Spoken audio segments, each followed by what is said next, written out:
For most people, getting their friends and peers to play their favorite games is kind of obvious, no? That's just what you do. If you like a game, you want others to get that same experience. And I would agree. Mostly.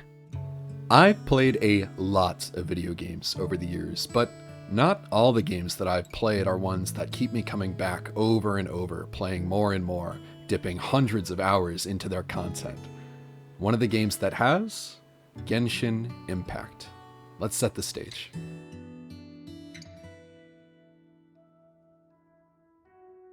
It's September 28th, 2020.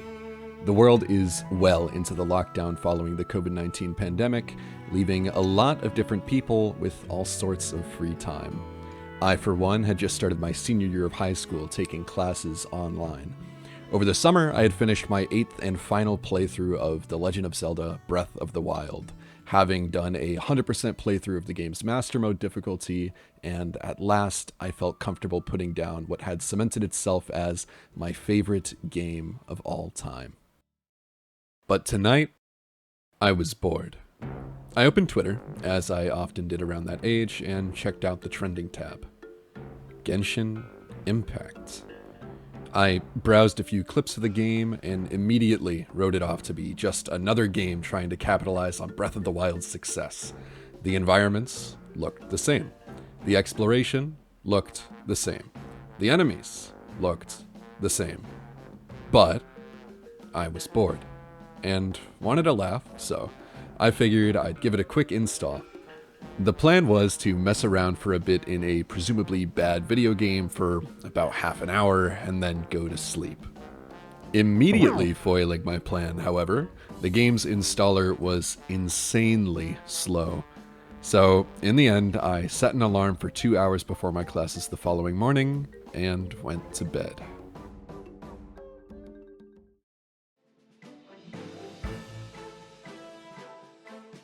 I woke up at 5 a.m. to the game not being done installing. So I let it do its thing and went to YouTube, looking to learn a bit more about the game before I started playing. After browsing thumbnails for a bit, I came across a video of somebody who claimed to have spent several $100s on the game. I knew that Genshin was free to play with microtransactions, but how could someone have already... Oh, hey, my install's done. After booting up the game and waiting for it to download more shit on the main menu, I was met with a door.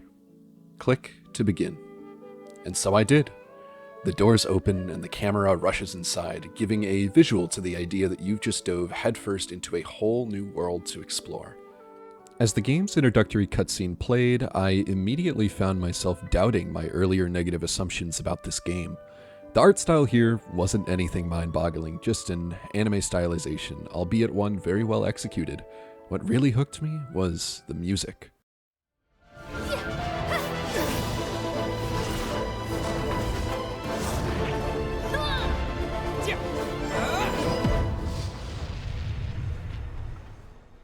An orchestral score, with opera singers cutting in as the action in the scene ramps up.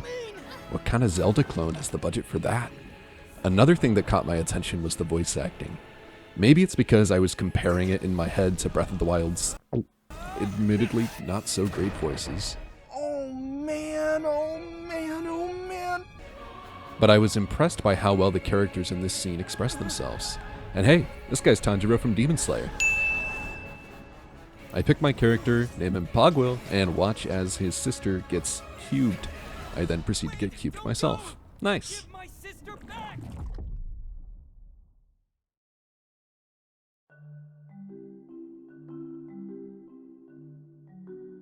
Let's pause on my first impressions of the game for a bit and address the elephant in the room.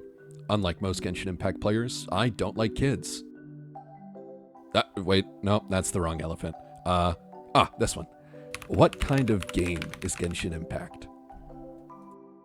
As I've repeated several times at this point, Genshin takes heavy inspiration from The Legend of Zelda: Breath of the Wild. The game is open world, with the core gameplay loop revolving around exploration and combat.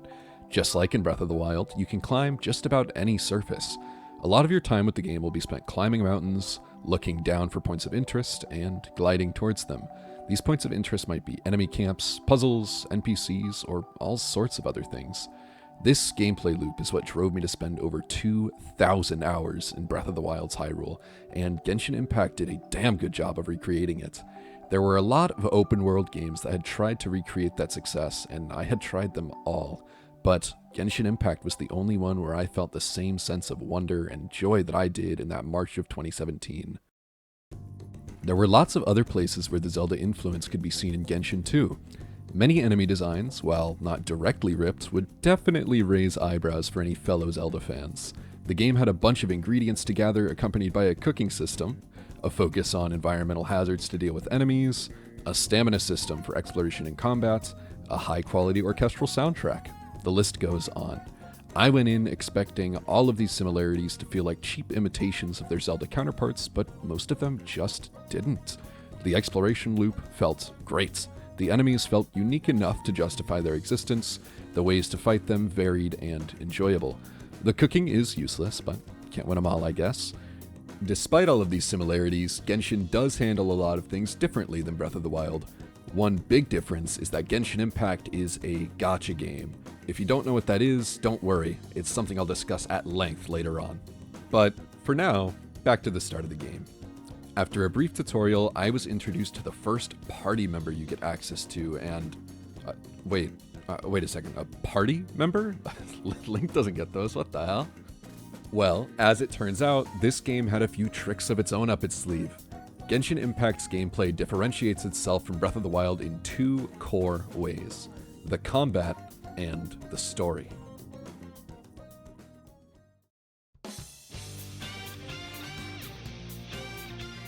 Genshin's combat system sees you using teams of 4 characters that you can swap between at will. Each of these characters has a little trinket called a vision that is attuned to a different element.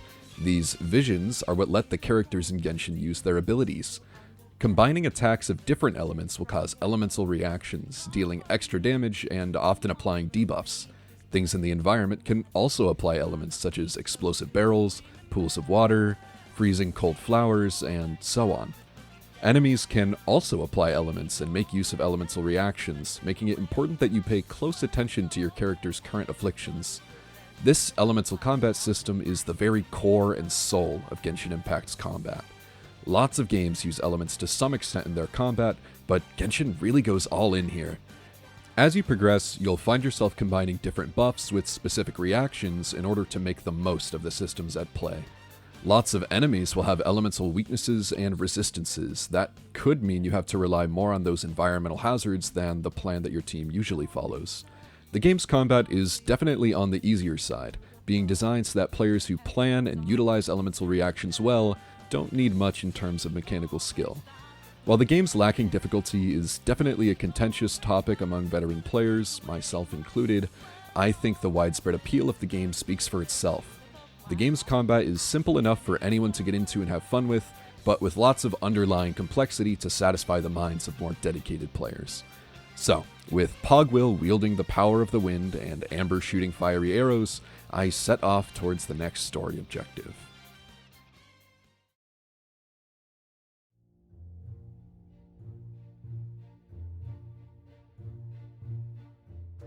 Remember what I said less than 10 seconds ago? I set off towards the next story objective. Yeah, I lied. What I actually did was spend the next couple of hours exploring Mondstadt, the game's first region. Up to this point, I've spent a lot of time talking about how Genshin Impact was able to recreate Breath of the Wild's exploration loop, without really explaining what that means. When playing Breath of the Wild, many reviewers and players, myself included, echoed the same sentiment. They never found themselves asking, "What do I do now?"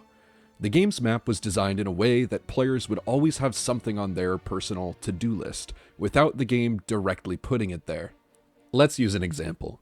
You get to the top of a structure and open a chest.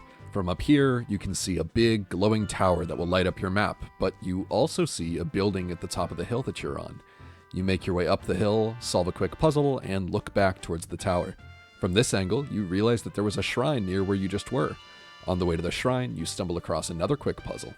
After completing the shrine, walking forwards will bring you to a small hill where you can see an enemy camp and a strange building in the distance.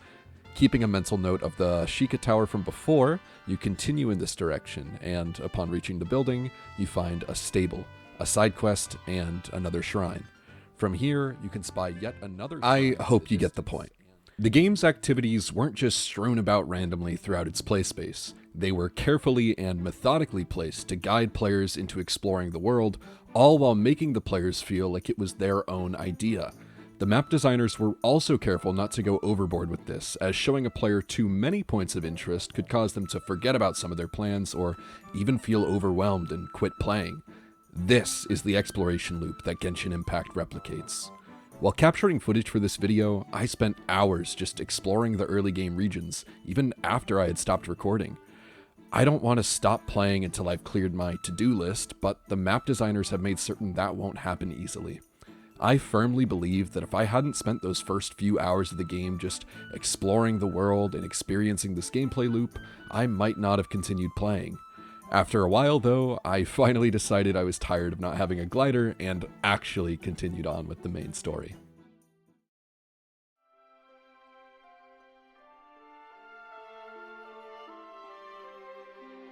One of the common criticisms of The Legend of Zelda Breath of the Wild was its lackluster main story. The game takes place 100 years after an event known as the Calamity, and the start of the game you play is actually just the start of the final chapter of its story. A majority of the game's important cutscenes are delivered in a series of flashbacks, and the plot progresses less in the actual game than it does in these scenes. While I didn't mind this approach, it left a lot of Zelda fans feeling jaded. Zelda as a series has always been known for having structured adventures that take you from place to place, with a new goal being directly given to you each time. Breath of the Wild did away with that concept and didn't gain much for it. Why am I talking about how Breath of the Wild delivers its story? Because Genshin did none of that. Genshin Impact has a main story more reminiscent of a classic Zelda approach, always having some sort of concrete next objective. The game manages this while still having that open-world exploration that made Breath of the Wild such a hit. I believe this is what made so many Zelda fans like myself get sucked into the world of Genshin. Every character you meet has a deep backstory, every new region has its own history, every quest you complete feels important. Somehow, Genshin Impact managed to shove that feeling of exploration and wonder into its quest design. You'll learn about the history of Teyvat and its residents just by playing the game. Quests will have you simultaneously saving the world and solving its mysteries. As you get further in, the stakes get higher and the mysteries deeper. This is the part of Genshin that keeps me coming back. Every time there's an update with more story content, I find myself counting down the hours before its release.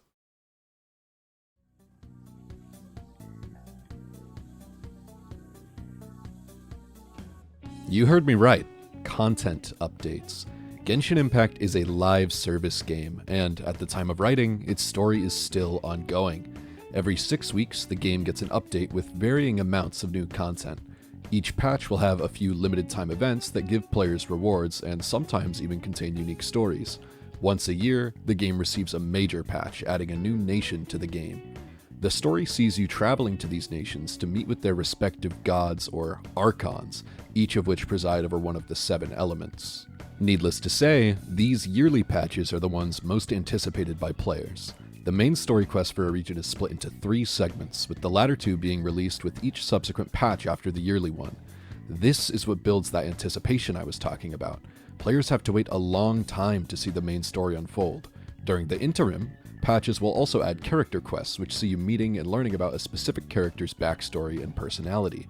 There are also occasional patches that add new zones to explore that aren't tied to the main story. Live service games are a contentious topic, but I'm generally not bothered by Genshin Impact's approach. The sheer volume of optional content makes it so most people will have more than enough stuff to do between patches.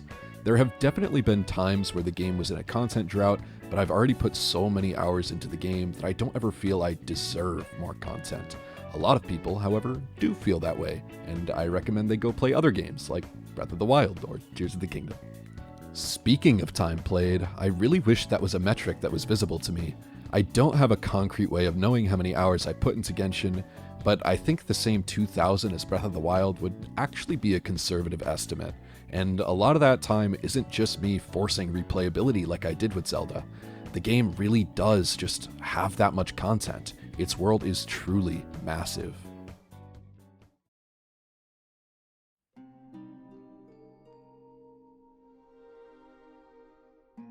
The last thing I want to highlight about the Genshin Impact experience is its environments.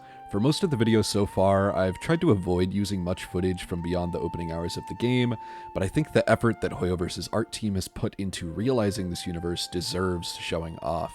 There won't be any story spoilers, but if you want to skip ahead, I'll throw a timestamp on screen to the next segment.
So, considering everything I just showed off, it's no wonder I've spent most of my playtime exploring Teyvat.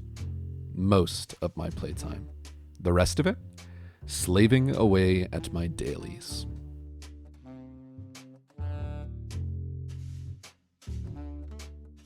Genshin has both a set of daily quests and weekly battle pass objectives, because of course it does.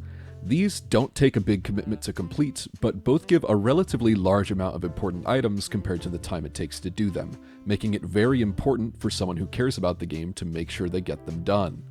This is inherently predatory. It's been proven for a long time now that daily objectives are an effective way to make logging into your game a part of a player's daily routine. Anecdotally, and quite embarrassingly, I can say that I haven't missed a day of logins in over 3 years. It's just something I do every day, either immediately after getting home from work or right before bed. I started writing this script just after doing them. The Battle Pass system has a similar effect, causing players to feel like they're missing out if they don't complete it on time. This FOMO is what makes the live service game model so effective, and is the reason lots of people who no longer enjoy Genshin continue to make themselves play every day. I, for one, still enjoy my time with the game, but can't pretend I'm not affected by these predatory tactics. One thing I haven't mentioned yet is that Genshin is available for mobile alongside its PC and console releases. As such, a couple unsavory mechanics, usually only seen in mobile games, are present here. One of these common practices is to have an energy resource that recharges over time, even when not playing the game. In Genshin, it's called Resin. Resin is used to claim the rewards for various challenges and bosses you can face in the game. You can still complete these challenges without any resin, but you won't be able to claim any of the rewards.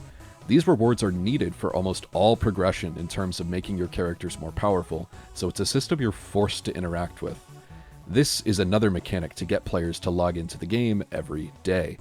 The argument can be made that the resin time gate is actually a good thing, as it prevents players from spending hours and hours grinding without end, but there are better ways to discourage that. Final Fantasy XIV's rested experience system is a great example. In that game, logging out will make it so that the next time you log in, you'll obtain boosted experience points for a bit, depending on how long it's been since you last played. They don't outright prevent you from gaining XP through grinding, instead they just discourage it and encourage daily logins. This has the same effect on player retention, pushing players towards the habit of logging in each day for shorter periods, while still giving players the ability to play how they choose. A system like this, where using resin gives a big bonus to rewards instead of gating them outright, would be welcome in Genshin. While I find the daily logins and resin mechanic to be the biggest roadblocks for my personal enjoyment of the game, their impact pales in comparison to the game's most prominent issue, the reason behind this video's title and all of my complex feelings on the game: monetization.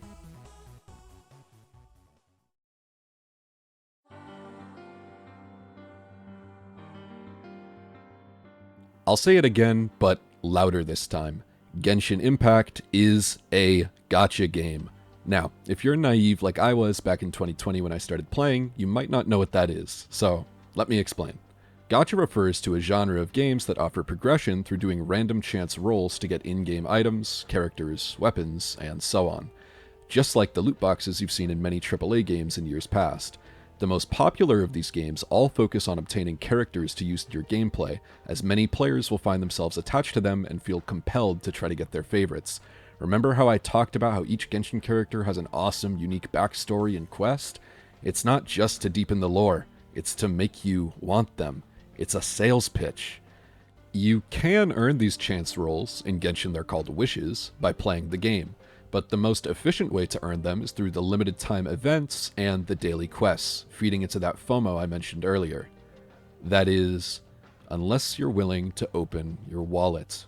Wishes can be purchased for your hard-earned, real-world dollars. The exchange rate depends on your currency, but for USD, even buying the largest $100 microtransaction will only get you 50 wishes. That's one wish for $2. To really explain how bad that is, I'm going to have to go more in depth on how Genshin's wishing system works. Buckle in. First off, there are 3 tiers of items you can get when doing a wish. A 3-star will always be a weapon, and most of them are relatively weak. A 4-star can be either a character or a weapon, most of which are going to be useful. A 5-star can also be either a character or a weapon, with almost all of them being in the highest echelon of power. When you use a wish, you have a 94.3% chance to get a 3-star weapon. That is a 94.3% chance to get something that will most likely be useless. In the early game, some of these can be good, and a very select few even see use in endgame content, but it's such a small amount that it's hardly worth factoring in. Now, for the 4 stars, you have a 5.1% chance to get one of these, with then further split 50-50 odds on a character or a weapon. These also have something called a pity value, where if you use enough wishes without receiving a 4-star or better, you'll be guaranteed to get one. Every 10th wish is guaranteed to be 4-star or better. Lastly, the 5 stars have a 0.6% chance to pop up, and have a pity value of 90. These, again, are split into characters and weapons, but most of the time you'll actually have a 55% chance of getting the character you were trying to get. Getting confused yet? That's what Hoyoverse wants. The systems behind wishing are technically fully transparent because they legally have to be, but they consciously make them overly complex in order to make it difficult for players to calculate how much money they would have to spend to get what they're aiming for. And we're not even done yet. In addition to the 90 pity value for 5 stars I mentioned, there's also a hidden mechanic referred to by the player base as soft pity. Once you hit 75 wishes used without having obtained a 5-star, every subsequent wish will actually be a 1 in 3 chance to get one. If you manage to get to 90 wishes against those odds, you are 1, very unlucky, and 2, will be guaranteed a 5-star at that point. In addition to this, earlier I mentioned getting the character you're aiming for. The wishes are used on what the game calls banners. These banners will have a featured 5-star character and 3 featured 4-star characters. When you pull any 4 or 5-star on these banners, it will have a 50% chance to be one of the featured characters, and a 50% chance to pull from the list of standard characters and weapons. Of note, this standard list does not contain all the game's 5-star units. Also, to make it even more confusing, last year they added a new mechanic where losing the 50-50 chance then has a 10% chance to double back and make you win the 50-50, making your effective odds 55-45. Because it just wasn't complex enough. If you do lose that chance, the next time you get a 5-star, it is guaranteed to be the one that you wanted. I'm gonna call it here on explaining the odds, but I haven't even covered half the mechanics. There are actually 5 different banner types that all work a bit differently. At least with what I did cover, I can finally give you the dollar amounts required to get a character you want. Remember that we need 180 wishes to cover for the worst luck possible. If you want to guarantee that you get the featured character on a banner and you don't have any wishes from playing the game, you would have to spend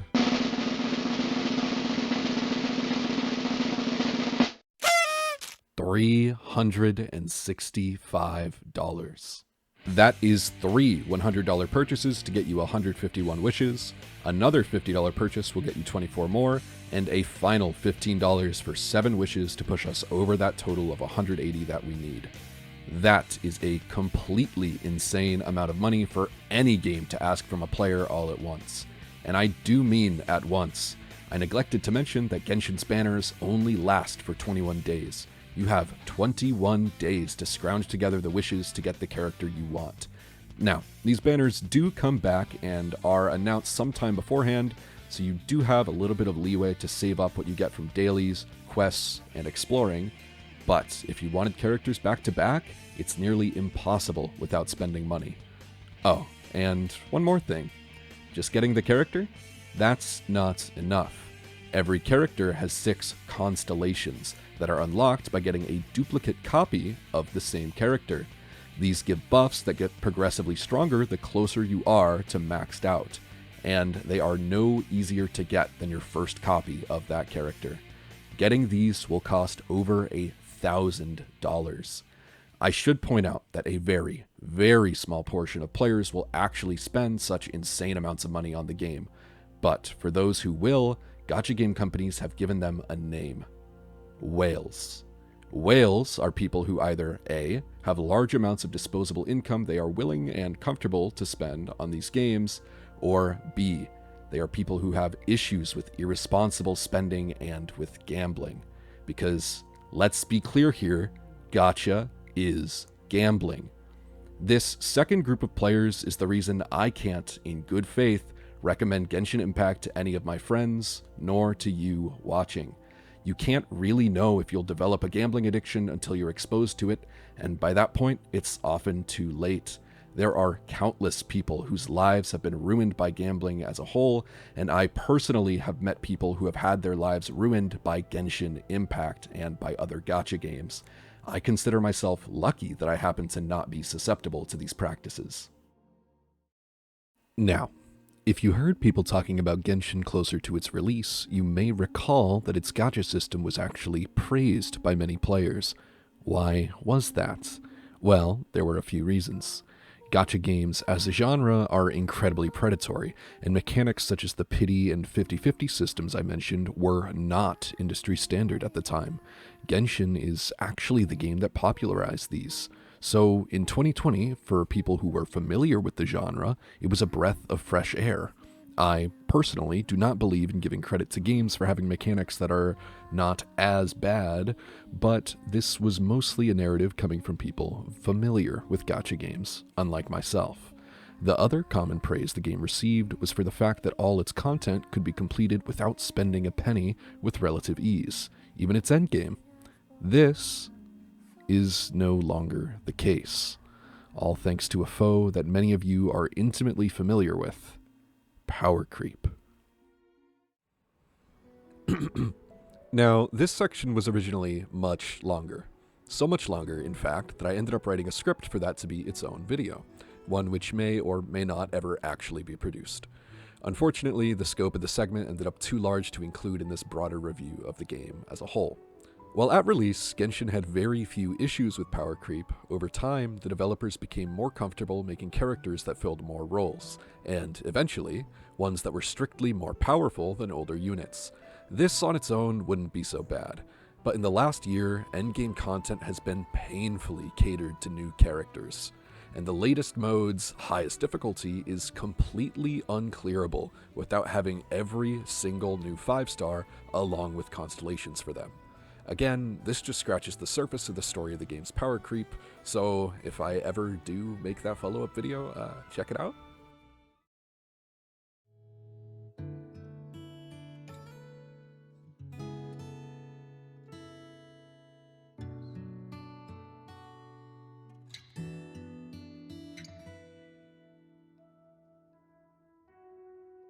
I've seen too many people have their lives ruined by gambling.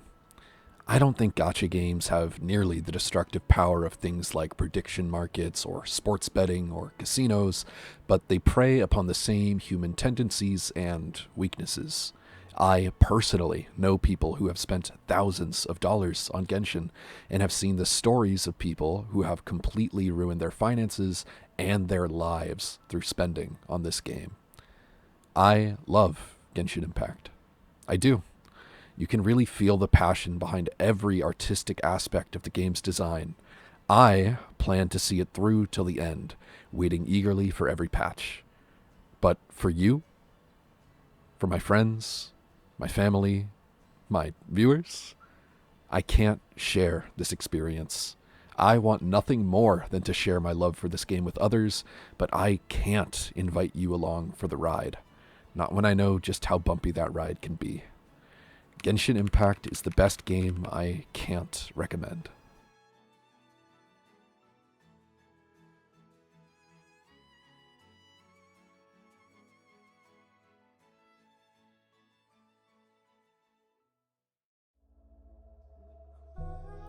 If you've watched all the way to the end of this video, first of all, thank you.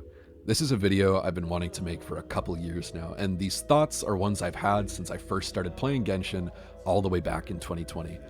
Originally, I had planned for this to be a much longer project, but I think there's already plenty of videos that go super in-depth on many of the same points I brought up. I hadn't watched it until after I was almost done with this project, but I highly recommend checking out CJ's video titled My Complicated Relationship with Genshin Impact. The conclusion they come to in their analysis and the basis of mine are the same, but I think the structure of their video makes it worth watching alongside my own. Speaking of my video, I would really appreciate any feedback you can offer in the comments below. I think I probably overcommitted to this being my first project, and I know I have a lot of room for growth, so some tips and suggestions would go a long way. I'll try my best to answer any questions you have while I'm down in the comments too. I do have a couple more videos in the scripting stage right now, so subscribe and turn on notifications to catch my next project. And lastly, please don't throw away all of your savings on Farina. She's not worth it.